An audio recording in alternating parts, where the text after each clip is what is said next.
सीजीटेट, CTET और शिक्षक भर्ती परीक्षा की दृष्टिकोण से आज का टॉपिक बेहद ही महत्वपूर्ण है, अभिवृद्धि एवं विकास। तो देखिए समझते हैं ये होता क्या है। अभिवृद्धि जब हमारे शरीर की संरचना या आकार बढ़ना शुरू होता है तो उसे वृद्धि कहते हैं।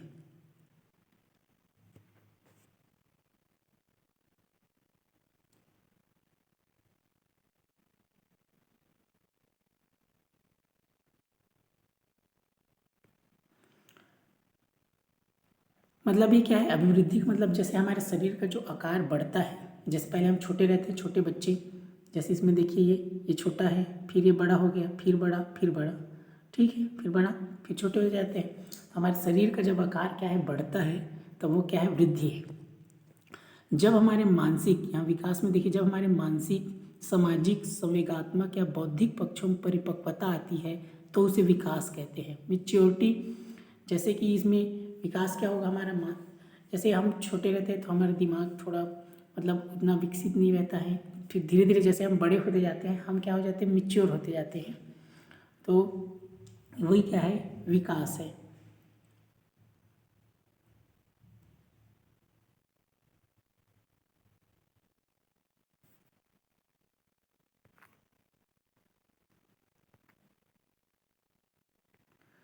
देखिए वृद्धि का स्वरूप क्या होता है, बाह्य होता है, और विकास का स्वरूप आंतरिक एवं बाह्य दोनों होता है, जैसे मस्तिष्क और भाषा ज्ञान।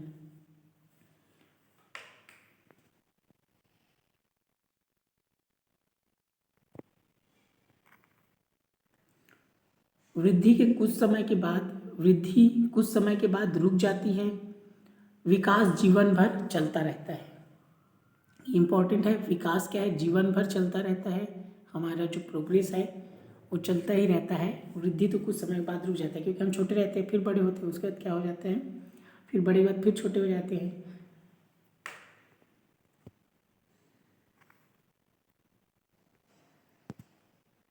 वृद्धि क्रम के अनुसार नहीं चलती, विकास में क्या होता है, निश्चित क्रम होता है।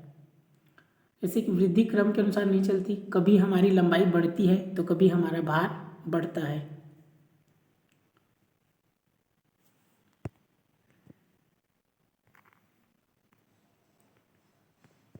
वृद्धि का हम मापन कर सकते हैं, विकास का हम सीधे सीधे मापन नहीं कर सकते, विकास परिवर्तनीय है।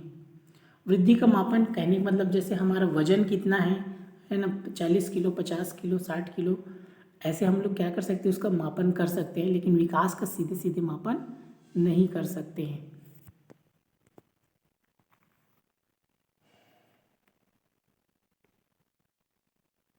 वृद्धि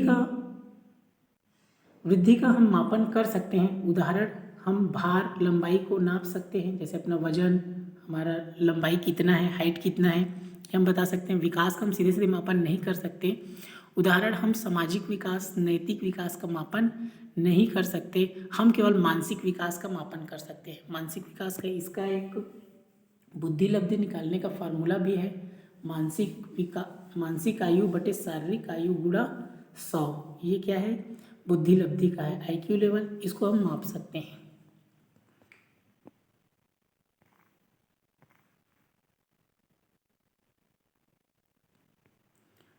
वृद्धि केवल क्या होता है, परिमाणात्मक होता है। परिमाण जैसे उसका मान होता है, जैसे हम लोग जैसे बताए ना, वजन इतना है, 50, 60, 70 किलो, हाइट इतना है, तो वृद्धि का परिमाण मतलब मान होता है। विकास परिमाणात्मक और गुणात्मक दोनों होता है।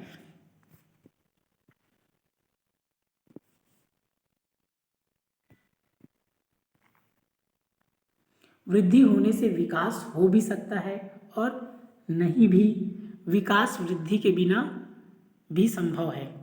देखिए वृद्धि होने से विकास हो भी सकता है और नहीं भी। जैसे हम देखें, वृद्धि मतलब किसी का जैसे हाइट बढ़ गया, हाइट बड़ा हो जाया रहता है, ठीक है, लेकिन विकास नहीं हो पाया रहता। मान लो कोई बच्चा होता है जो मतलब जैसे कि 12 साल का हो गया है या फिर 15 साल का हो गया है, लेकिन वो क्या है, 12 साल का हो गया या 15 साल का हो गया, लेकिन वो नीचे क्लास वाले को मतलब ज़्यादा क्लास में तो पहुंच गया है लेकिन अपने नीचे वाले क्लास को प्रश्न को भी हल नहीं कर पाता है,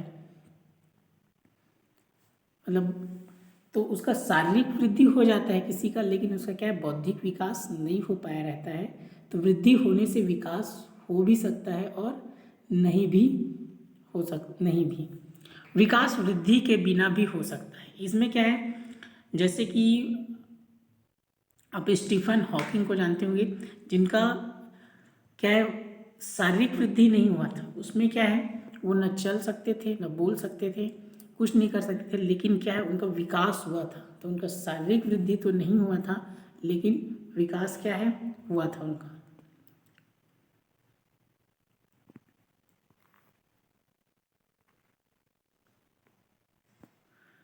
परिपक्वता, मैच्योरेशन, आनुवंशिक विन्यास के पूर्व निर्धारित रूप से प्रकट होने का प्रोसेस मैच्योरेशन कहलाता है।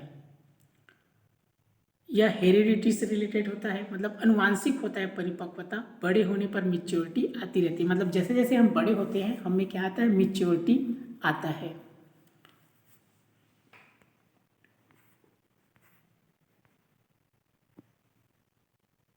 विकास के आयाम, विकास बहुआयामी होता है, इसको आप याद रखना है, इंपॉर्टेंट है। विकास बहुआयामी होता है और मल्टी डायरेक्शन में होता है।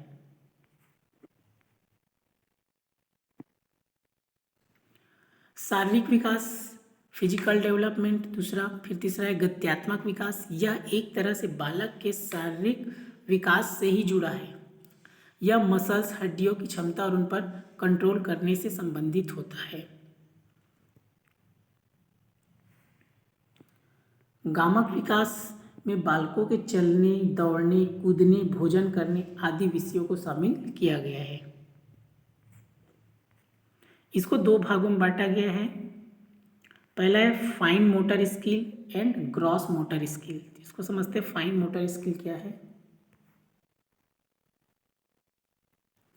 तो फाइन मोटर स्किल, इसमें मसल्स का कम यूज़ होता है, मसल्स का कम यूज़ होता है। जैसे कि राइटिंग, तो राइटिंग हम क्या लिखते हैं तो ज़्यादा हमको उसमें इस्तेमाल नहीं करना पड़ता। जैसे ये कलर कर रहे हैं, जैसे ये कटिंग काट रहे हैं, और जैसे ये क्या कर रहे हैं, ब्रेकिंग चपाती, ठीक है, मतलब खा रहे हैं रोटी। तो इन सब में हमको मसल्स का कम यूज़ होता है। ग्रॉस मोटर स्किल क्या है, इसमें मसल्स का ज़्यादा यूज़ होता है। जैसे कि ये हम क्या कर रहे हैं, स्विमिंग, तैर रहे हैं, तैर रहे हैं तो क्या है, हाथ पैर ज़्यादा हिलाना पड़ता है, हाथ पैर का इस्तेमाल ज़्यादा करते हैं। रनिंग, दौड़ते हैं तो हमारा पैर का, हाथ पैर का यूज़ होता है। पैर का जंपिंग, दौड़ते हैं तो, कूद रहे हैं तो जिसमें मसल्स का ज़्यादा यूज़ होता है वो ग्रॉस मोटर स्किल।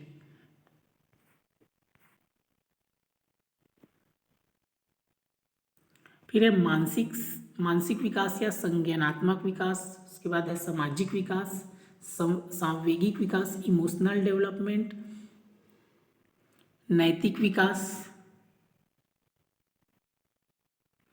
भाषा विकास, ये सब इसके प्रकार हैं। प्रिंसिपल ऑफ चाइल्ड डेवलपमेंट, इसके सिद्धांत बाल विकास के, तो देखिए पहला है समान प्रतिमान का सिद्धांत। समान प्रतिमान का सिद्धांत, इसके अनुसार प्रत्येक जाति अपनी, इसके अनुसार प्रत्येक जाति के अनुरूप के विकास के प्रतिमान का अनुसरण करती है। उदाहरण, मानव हाथी।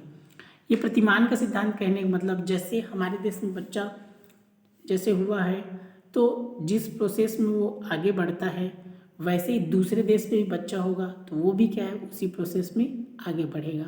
ऐसा नहीं है कि अपने देश में, जैसे इंडिया है तो यहाँ के बच्चे का जो बढ़ने का, वृद्धि का प्रोसेस अलग है, दूसरे देश में बच्चे का बढ़ने का प्रोसेस अलग है, ऐसा नहीं होता है। वैसे ही जानवरों में भी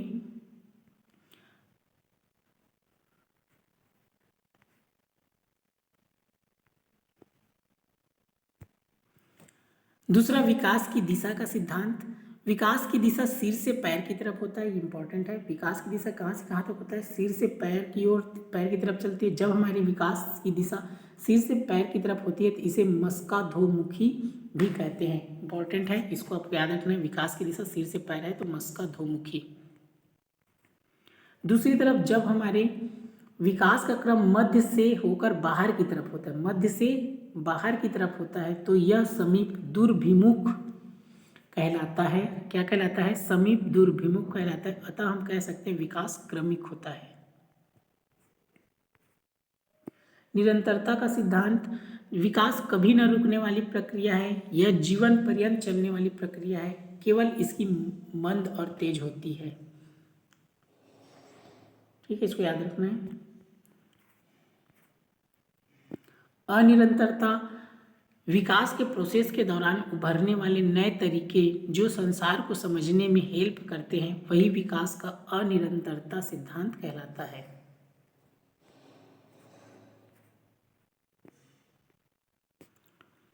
सामान्य से विशिष्ट क्रियाओं का सिद्धांत, हमारा विकास सदैव सामान्य से विशिष्ट क्रियाओं की ओर चलता है, न कि विशिष्ट से सामान्य की ओर। इसको याद रखना है, कहाँ? सामान्य से विशिष्ट। जैसे उठना, बैठना, चलना, दौड़ना। ठीक है, सामान्य से स्टार्ट होता है। पूर्वानुमान का सिद्धांत, विकास का कुछ हद तक पूर्वानुमान लगाया जा सकता है, लेकिन सभी बच्चों के विकास की दर अलग अलग होती है।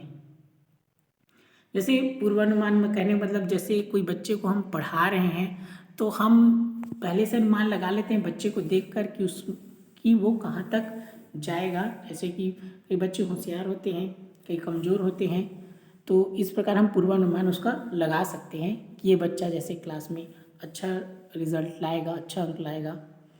लेकिन सभी बच्चों के विकास की दर अलग अलग होती है। एकीकरण का सिद्धांत, बच्चों में एकीकरण का गुण पाया जाता है।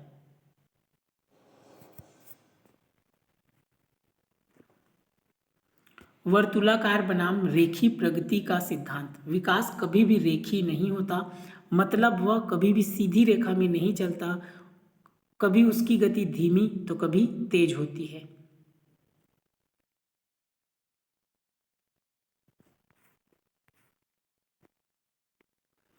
अंतर संबंधित विकास का सिद्धांत, शारीरिक, बौद्धिक, संवेगात्मक, सामाजिक और अन्य प्रकार के विकास अंतर संबंधित और परस्पर निर्भर करते हैं। व्यक्तिगत भिन्नता का सिद्धांत, बच्चों का विकास व्यक्तिगत विभिन्नता के अनुसार चलता है, किसी में विकास की गति तेज तो किसी में कम होती है। देखिए ये दिख रहा है, जैसे कोई मोटा है, पतला है, छोटा है, बड़ा है, इसमें जैसे किसी बच्चे का विकास बहुत तेज़ी से हो जाता है और किसी का नहीं होता। जैसे कई बच्चा उम्र में बड़ा होता है लेकिन उसका विकास नहीं हुआ रहता।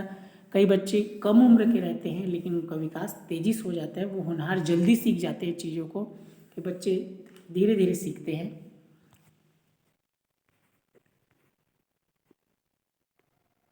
बच्चों के विकास में individual differences, heredity and environment की पारस्परिकता पर डिपेंड करता है। इन्हीं दोनों की वजह से इंडिविजुअल डिफरेंसेस होते हैं। मतलब बच्चे का विकास कैसे होता है, जैसे उनमें विभिन्नता पाई जाती है बच्चों में। तो जैसे एक तो अनुवांशिक होता है, कई बच्चे जैसे मम्मी पापा उनके होनहार हैं या अच्छे पढ़े लिखे हैं और उसके घर का वातावरण अच्छा है, पर समाज का वातावरण अच्छा है, तो बच्चा क्या है, तेज़ी से विकास करता है। और वहीं पर एक बच्चा, उसका घर में जैसे पढ़े लिखे नहीं है, घर का वातावरण अच्छा नहीं है, समाज का वातावरण अच्छा नहीं है, तो उसका उतना विकास नहीं हो पाता। हमारी इंटेलिजेंस, मोटिवेशन, इंटरेस्ट अलग अलग होती है। सबका क्या है, बुद्धि, अभिप्रेरणा और रुचि अलग अलग होता है। विकास की प्रक्रिया में सांस्कृतिक विविधताएं होती है, विकास की प्रक्रिया में सांस्कृतिक विविधताएं होती है।